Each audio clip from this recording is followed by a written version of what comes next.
Book review மாதிரி கொடுக்க போகிறோம். ஸோ கொஞ்சம் வந்து இந்த சேல்ஸ் ரிலேட்டடாக இருக்கட்டும் அப்படிங்கிறதுனால தான் இந்த புக்கு நான் செலக்ட் பண்ணேன். ஸோ இது நான் படித்ததுலேயே one of the best book. So எனக்கு 5 நிமிஷம் தான் டைம் இருக்குது, நான் பேசிடுறேன். ஸோ நிறைய பேருக்கு இந்த டிஃபிகல்ட்டி இருக்குது. அதாவது ஒரு சில செட் ஆஃப் பீப்புளை டீல் பண்ணுறதுக்கு எனக்கு கஷ்டமாக இருக்குது. அது ஏன் நமக்கு ஆக்சுவலி ஏன் கஷ்டமாக இருக்குது அப்படின்னா, நமக்கு வந்து ஒரு சில பெர்ஸ்பெக்டிவ், ஒரு சில பாயிண்ட் ஆஃப் வியூ இருக்குது. அந்த பெர்ஸ்பெக்டிவ்லையும் பாயிண்ட் ஆஃப் வியூலையும் ஆப்போசிட்டில் இருக்கிறவங்க இல்லைன்னா ஆத்தர் என்ன சொல்கிறாருன்னா, நம்மலாம் அவங்கள இடியட்டுன்னு ஃப்ரேம் பண்ணிடுறோம். இப்போ லெட்ஸ் சே ஃபார் எக்ஸாம்பிள், எனக்கு வந்து கோல்டு மேலே அபிப்பிராயமே இல்லைன்னு வச்சுப்போம். ஆப்போசிட்டில் இருக்கிற ஒரு பர்சன் கோல்டை பற்றி பெருமையாக பேசினார்னா, சத்தியமாக சொல்கிறேன், எல்லோரும் என்ன சொல்லுவாங்கன்னா, என்ன இது எக்கானமியை பற்றி எதுவும் தெரியாது போல இருக்குது, இப்படி பேசுகிறான் அப்படின்னு தான் நம்ம ஜென்ரலாக சொல்லுவோம். ஆனால் ஆத்தர் என்ன சொல்கிறாருன்னா, அந்த மாதிரி யாரையும் லேபிள் பண்ணாதீங்க. உங்கள் பெர்ஸ்பெக்டிவில் ஒருத்தர் இல்லை, உங்களோட ஐடியாலஜி அவங்களுக்கு இல்லைன்ற ஒரே காரணத்துக்காக அவங்கள இடியட்டுன்னு ஃப்ரேம் பண்ணாதீங்க. இங்கே பிரச்சனை அவங்க இடியட்டாக இருக்கிறதில்ல, இங்கே பிரச்சனை அவங்க டிஃப்ரெண்ட்டாக இருக்காங்க. இந்த பாயிண்ட்டை சொல்லி தான் அந்த ஆத்தர் இந்த புக்கில் ஸ்டார்ட் பண்ணுறாரு. ஸோ ஃபஸ்ட்டு என்னென்னா, ஒரு கம்யூனிகேஷன்றது எப்போ அது சக்ஸஸ்ஃபுல்லாக மாறும் அப்படின்னா, ஒரு ஸ்பீக்கர்னால் மாறாது, ஒரு லிசனருக்கு கரெக்டாக போய் கன்வே ஆனால் தான் அந்த கம்யூனிகேஷன் வந்து பர்ஃபெக்டாக முடியும். ஓகே, இப்போ நான் வந்து நல்லா படித்து ஃபுல்லாக பிரெயினியாக கொண்டு வந்து நான் பேசுகிறேன், ஆப்போசிட்டில் இருக்கிறவங்களுக்கு அது பெருசாக அண்டர்ஸ்டாண்ட் ஆகலை, கனெக்ட் ஆகலைன்னா அந்த கம்யூனிகேஷன் ஃபெயில்னு அர்த்தம். ஸோ ஒரு கம்யூனிகேஷன் வந்து சக்ஸஸ்ஃபுல்லாக ஆனோம் அப்படின்னா லிசனர் தான் மேஜர் ரோல் அங்கே ப்ளே பண்ணுறாங்க. ஸ்பீக்கரோட லிசனருக்கு தான் மேஜர் ரோல் ஜாஸ்தி. ஸோ அந்த லிசனர் மென்டல் ஃபில்டர்னு ஒன்று இருக்கும். அந்த மென்டல் ஃபில்டர் எப்படி இருக்கும் அப்படின்னா, அவங்களோட எக்ஸ்பீரியன்சஸ், அவங்க லைஃப்பில் ஃபேஸ் பண்ண விஷயங்கள், பயாசஸ், அவங்களோட கரண்ட் மூட், இத்தனை விஷயத்தை தாண்டி தான் நம்ம சொல்கிற விஷயம் வந்து ஆப்போசிட்டில் இருக்கிறவங்களுக்கு கன்வே ஆகும். ஸோ ரைட் கொஷின் என்னென்னா, ஒரு குட் கம்யூனிகேட்டர் எப்படி கேட்பாங்கன்னா, how does this person need to hear it. என் ஆப்போசிட்டில் இருக்கிறவன் எந்த மனநிலையில் இருக்கான், அவங்களுக்கு எப்படி நான் சொல்கிற மாதிரி நான் சொல்கிறது எப்படி அவங்களுக்கு புரியும், அந்த பெர்ஸ்பெக்டிவில் ஆப்போசிட்டில் இருக்கிற லிசனரை பாருங்கள் அப்படின்றாங்க. ஸோ இது சாப்டர் 1ல் சாப்டர் 1ல் அவர் கவர் பண்ணது என்னென்னா, உங்களுக்கு ஆப்போசிட்டில் இருக்கிறவங்களுக்கு மென்டல் ஃபில்டர்னு ஒன்று இருக்கும். அந்த மென்டல் ஃபில்டர் எதை பேஸ் பண்ணியிருக்குன்னா, அவங்க ஃபேஸ் பண்ண எக்ஸ்பீரியன்சஸ், இல்லை பயாசஸ், இல்லைனா அவங்களோட கரண்ட் மூடை பேஸ் பண்ணி இருக்கும். ஸோ சாப்டர் 1ல் அவர் கன்வே பண்ணது இதுதான். ஸோ சாப்டர் 2ல் எதுக்கு வந்து பீப்புள் இவ்வளோ டிஃப்ரெண்ட்டாக பிஹேவ் பண்ணுறாங்க. ஸோ ஒவ்வொரு ஆனியன் மாதிரி மனுஷனுக்கும் வந்து ஒரு லேயர் இருக்கும். ஃபஸ்ட்டு லேயர் என்னென்னு பார்த்தீங்கன்னா, அவங்க இன்பார்ன் நேச்சர். அவங்களுக்கு பிறக்கும் போதே ஒரு சில கேரக்டர்ஸோடு தான் அவங்க பிறந்திருப்பாங்க. சில பேர் காமாக இருப்பாங்க, சில பேர் ஃபோக்கஸ்டாக இருப்பாங்க, சில பேர் வந்து ரொம்ப அக்ரெசிவாக இருப்பாங்க. அது அவங்க பிறக்கும் போதே அவங்களுக்கு ஜெனட்டிக்கலாக வரக்கூடிய ஒரு சில கேரக்டர். அடுத்து வந்து அவங்களோட கோர் வேல்யூஸ், அவங்க வளரும்போது அவங்களுக்குன்னு ஒரு சில கோர் வேல்யூஸை ஃபார்ம் பண்ணிப்பாங்க. அதாவது பொய் சொல்கிறது தப்பு, அண்ட் தென் ஒருத்தர் அடிக்கிறது தப்பு, லஞ்சம் வாங்கிறது தப்பு, இந்த மாதிரி நிறையா விஷயம் அவங்க வளர வளர ஒன்று ஃபார்ம் பண்ணியிருப்பாங்க. ஃபஸ்ட்டு லேயர் அவங்க பிறக்கும்போது அவங்களுக்கு வர கேரக்டர், செகண்ட் லேயர் அவங்களோட கோர் வேல்யூஸ், மூணாவது அவங்களோட ஆட்டிடியூட்ஸ். ஆட்டிடியூட்ஸ் என்னென்னா ஒப்பீனியன்.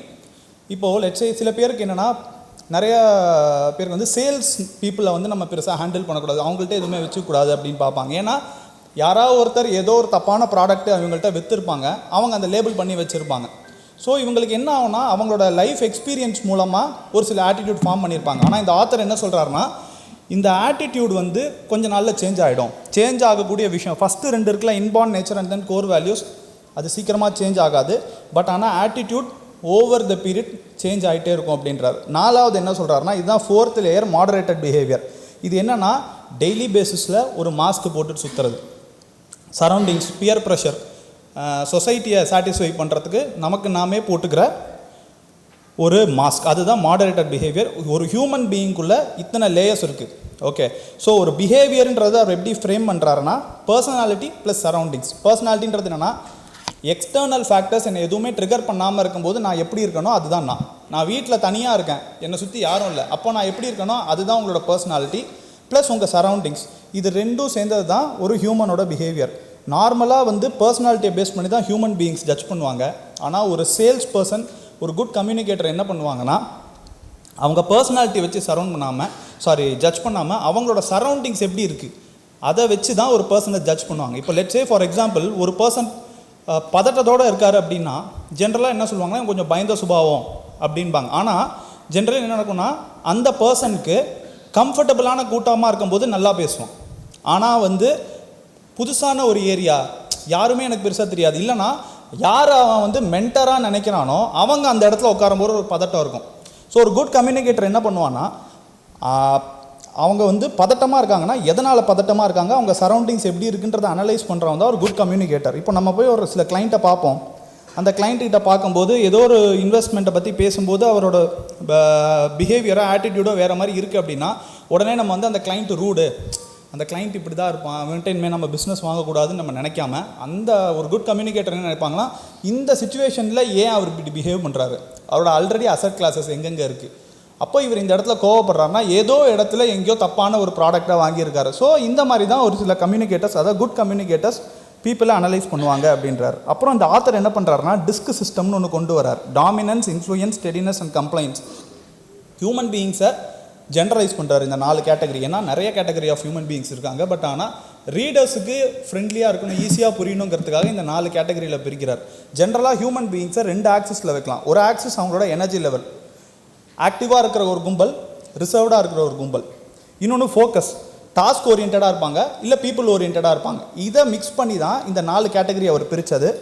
ஸோ பிரித்தது அவர் எப்படி பிரிச்சிருக்காருன்னா, red, yellow, green and blue. அதான் கவர்லேயே வந்து அந்த 4 பேர் இருப்பாங்க. ரெட்டு, எல்லோ, க்ரீன், ப்ளூ கலராக இருப்பாங்க. ஸோ இந்த ரெட் பீப்புள்ன்றது யாருன்னு பார்த்தீங்கன்னா, அவங்க வந்து ஆக்டிவாக இருப்பாங்க. They are task oriented. அவங்களுக்கு ரிசல்ட் வேகமாக நடக்கணும். எனக்கு வளவலன்லாம் பேசாத, என்ன மேட்ரு அதை சொல்லி எனக்கு இப்போ போட்டால் எனக்கு எவ்வளோ ரிசல்ட், இதை மட்டும்தான் அந்த ரெட் கேட்டகரி ஆஃப் பீப்புள் பார்ப்பாங்க. எல்லோ என்னன்னு பார்த்தீங்கன்னா ஆக்டிவ் ப்ளஸ் பீப்புள் ஃபோக்கஸ்ட். அவங்க வந்து மக்கள்கிட்ட நிறையா பேசணும்னு நினைப்பாங்க, ரொம்ப எக்ஸ்ப்ரெசிவாக இருப்பாங்க. அண்ட் தென் அவங்களுக்கு இன்டராக்ஷன் தான் அவங்கள மோட்டிவேட் பண்ணும், விஷன் ஓரியன்டாக இருப்பாங்க. அண்ட் தென் க்ரீன் பார்த்தீங்கன்னா ரொம்ப ரிசர்வ்டு, பீப்புள் ஃபோக்கஸ்ட். அதாவது இவங்களுக்கு என்னென்னா இந்த ஹார்மோனி, ஸ்டெபிலிட்டி, இவங்களுக்குலாம் ட்ரஸ்ட் உடனே வராது. ஓவர் த பீரியட் கொஞ்சம் வருஷங்களாக தான் வரும். 2 நிமிஷம். அதுக்கப்புறம் இவங்களுக்கு வந்து இந்த ப்ரெஷர், சடன் சேஞ்ச் இதெல்லாம் பெருசாக விருப்பம் கிடையாது. ப்ளூ யாருன்னு பார்த்தீங்கன்னா ரிசர்வ்ட் அண்ட் டாஸ்க் ஃபோக்கஸ்ட். இவங்க என்னன்னு பார்த்தீங்கன்னா லாஜிக்கு, அக்யூரசி, டேட்டா, ப்ராசஸ்ஸு இந்த மாதிரி போகிற மக்கள். ஸோ இவர் என்ன பண்ணியிருக்காருன்னா இந்த 4 கேட்டகரியாக பிரிச்சுட்டு, அண்ட் இவர் ரேரான கேசஸ் என்னென்னா, ஒரு ஹியூமன் பீயிங் இந்த ஒரே ஒரு கேட்டகரியில் மட்டும்தான் இருக்கிறது ரொம்ப rare. Most of the human beings எப்படி இருப்பாங்கன்னா, வேலையில் ரெட்டாகவும் வீட்டில் வந்து எல்லோவாகவும், ஸோ அந்த மாதிரி மிக்சடாக தான் இருப்பாங்க. ரொம்ப ரேர் சுச்சுவேஷன், ரொம்ப ரேர் கேசஸ் ஒரே ஒரு கேட்டகரியில் இருக்கிறது. ஸோ இவர் ஏன் இந்த மாதிரி பிரிச்சிருக்காரு அப்படின்னா, மெயினாக இவரோட கோல் இங்கே என்னென்னா, நான் ப்ளூ நீ ரெட்டுன்னு ஜட்ஜ் பண்ணுறது கிடையாது. அந்த சுச்சுவேஷனில் அந்த பர்சன் எப்படி பிஹேவ் பண்ணுறானோ அதுக்கேற்ற மாதிரி அண்டர்ஸ்டாண்ட் பண்ணி நம்ம கம்யூனிகேட் பண்ணணும். ஆத்தர் என்ன சொல்கிறாருன்னா, நான் ஒரு ஐடியாலஜியில் இருக்கேன், ஆப்போசிட்டில் இருக்கிறவன் இன்னொரு ஐடியாலஜியில் இருக்கானா அவனை அவாய்ட் பண்ணாத. இந்த உலகத்தில் நீ நல்லா பிஸ்னஸ் பண்ணணும், உனக்கு நல்ல சரௌண்டிங்ஸ் மக்கள் வேணும் அப்படின்னா, ஒவ்வொரு மக்கள் ஒரு மாதிரி தான் இருப்பாங்க. அவங்க என்ன கேட்டகரின்றதை அனலைஸ் பண்ணிவிட்டு அதுக்கேற்ற மாதிரி பேசுனீங்கன்னா உங்களுக்கு ரிலேஷன்ஷிப் ஸ்ட்ராங்காக இருக்கும். அண்ட் தென் வந்து உங்களால் நல்லா பிஸ்னஸ் பண்ண முடியும். எனக்கு வந்து இந்த செட் ஆஃப் கிளைண்ட்டு வேண்டாம், இந்த செட் ஆஃப் கிளைண்ட்டை நான் பேசவே மாட்டேன் அப்படின்ற மாதிரி இல்லாமல் எல்லா கிளைண்ட்டையும் பேசுங்க, பட் அவங்க பாஷையில் புரிகிற மாதிரி பேசுங்க. நம்ம வந்து நம்ம ப்ளூவில் இருப்போம், ஆப்போசிட்டில் இருக்கவங்க ரெட்டில் இருக்காங்கன்னா ரெட்டுக்கு ஏற்ற லாங்குவேஜில் நம்ம பேசணும். நம்ம பாட்டுக்கு ப்ளூ லாங்குவேஜில் பேசணுன்னா அவங்களுக்கு புரியாது, கனெக்ட் ஆகாது. அண்ட் சிம்பிளாக இந்த ஒவ்வொரு கலர் இந்த உலகத்தை எப்படி பார்க்குறாங்க, ட்ரஸ்ட் எப்படி அவங்க பார்க்குறாங்க அப்படின்னா, ரெட் கலரில் இருக்கவங்க ரிசல்ட்டை மட்டும்தான் ட்ரஸ்ட் பண்ணுவாங்க. தே அவாய்ட் டிஸ்கஷன்ஸ். எனக்கு வளவள கொலலாம் வேணாம், எனக்கு ரிசல்ட் கொடுத்தியா, அதுதான் ரெட்டு, ரொம்ப aggressive. Yellow they trust people not process. மக்களை ரொம்ப விரும்புவாங்க, இந்த ப்ராசஸ் சிஸ்டம்லாம் எல்லோவுக்கு தேவையில்லை. Green they trust relationships not change. அவங்களுக்கு பயம் வரும், அதாவது சண்டை வந்துருமோ, இவங்க என் கூட பேச மாட்டாங்களோ, பிரிஞ்சிருவோமோ, இவங்க வந்து green category. And then blue they trust systems not people. அவங்க வந்து மக்கள்லாம் எனக்கு சிஸ்டம் தான் முக்கியம். ரெட்டு யார் அப்படின்னு பார்த்தீங்கன்னா, எனக்கு 20% ரிட்டர்ன் வேணும் கொடுன்னு சொல்கிற மாதிரி ரெட்டு. எல்லோ என்னன்னு பார்த்தீங்கன்னா, சார் உங்ககிட்ட பேசும்போது எனக்கு ஏதோ கம்ஃபர்டபுளாக இருக்குது. க்ரீன் என்னென்னா, சார் எனக்கு இந்த மார்க்கெட்லாம் வேணாம் சார், எனக்கு இந்த செஞ்சு ஏதாவது எஃப்டியோ இல்லை பாண்ட்லேயோ போட்டு விடுங்க, எனக்கு பிரச்சனை இல்லை, நீங்கள் என்ன சொல்கிறீங்களோ அதை நான் செய்கிறேன்ற வார்த்தை 4 வருஷம் கழிச்சு தான் அவங்க வாயிலேருந்து வரும். அண்ட் ப்ளூ எனக்கு வந்து நீங்கள் எல்லாம் எனக்கு மேட்டர் இல்லை, எப்படி நீங்கள் உங்கள் கம்பெனி எப்படி ஃபார்ம் பண்ணியிருக்க, எவ்வளோ டீம் மெம்பர்ஸ் இருக்காங்க, எவ்வளோ மாதத்துக்கு ஒரு தடவை எனக்கு ரிவ்யூ பண்ணுவேன், எனக்கு எத்தனை % ரிட்டர்ன் நீ கொடுப்ப, நீ ரிட்டர்ன் கொடுக்குற அந்த ப்ரொப்போசல் எனக்கு எப்படி கொடுக்குற, இந்த மாதிரி பார்த்துட்டு தான் உங்களை ஜட்ஜ் பண்ணுவாங்க. ஸோ இந்த 4 கேட்டகரி ஆஃப் கிளைண்ட்ஸுமே நமக்கு வேணும்.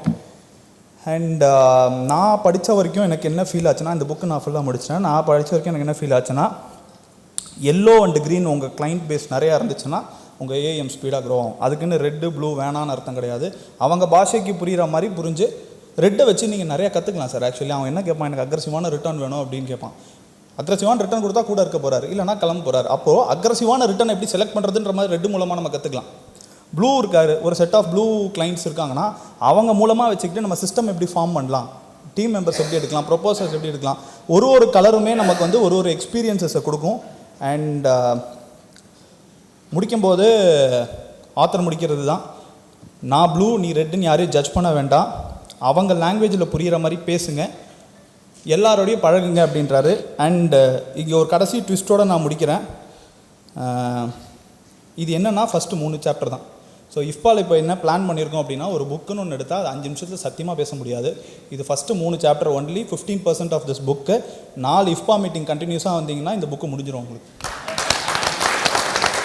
ஸோ இதில் வந்து ஆத்தர் வந்து ரெட்டு, ப்ளூ, க்ரீன், எல்லோ இது எல்லாத்தையும் பற்றியும் அக்கு வேற ஆணி வேற ஃபுல்லாக பேசி வச்சுருக்காரு. ஸோ அதை நான் எப்படி பண்ணியிருக்கேன்னா, நம்ம எம்எஃப்டிஸ் கம்யூனிட்டிக்கு ஏற்ற மாதிரி நான் கம்பைல் பண்ணி வச்சுருக்கேன். நீங்கள் தனியாக இந்த புக்கை வாங்கி படிக்கிறதா இருந்தால் படிக்கலாம், நோ இஷ்யூஸ். பட் இஃபா மீட்டிங் வாங்க, வரும்போது என்ன ஆகும்னா இந்த பிஸ்னஸோடு உங்களுக்கு கனெக்ட் ஆகி இன்னும் அண்டர்ஸ்டாண்ட் ஆகும். அண்ட் அவங்க லாங்குவேஜுக்கு ஏற்ற மாதிரி எப்படி பேசலான்றதும் புரிய ஆரம்பிக்கும். Thank you for this opportunity.